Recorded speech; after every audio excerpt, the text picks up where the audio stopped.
Ito, ang latest weather update.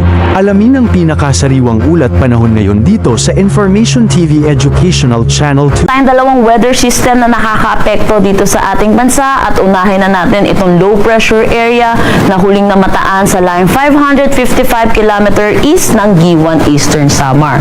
Kung makikita po natin sa satellite imagery po natin, ito'y nananatili pa sa karagatan kaya hindi natin inaalis ang posibilidad na ito'y maging isang ganap na bagyo within the next 24 hours at papangalanan nating Enteng. At ito po yung panlimang bagyo natin para sa taon ng 2024. Sa ngayon, sa nakikita po natin, mababa naman yung chance nito na tumama or maglandfall sa anumang kalupaan ng ating Philippine landmass, pero hindi natin inaalis ang posibilidad na magtaas po tayo ng tropical cyclone wind signal dahil yung rain bands po nito ay may posibilidad na makaapekto dito sa may Bicol region, Eastern Samar, pati na rin sa may Caraga.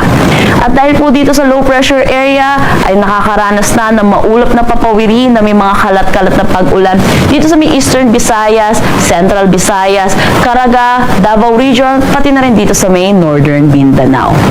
Samantala, yung pangalawang weather system natin ay ang southwest monsoon or ang hanging habagat. Ito'y umiiral dito sa western section ng Southern Luzon, Visayas at Mindanao.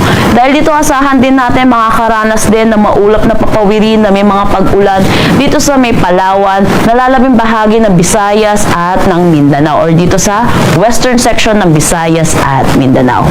Para naman dito sa ating Metro Manila at nalalabing bahagi ng Luzon, asahan po natin makakaranas pa naman tayo ng maaliwalas na panahon, pero asahan din natin ang mataas na tsansa ng mga pag-ulan sa hapon at sa gabi dulot ng mga localized thunderstorms.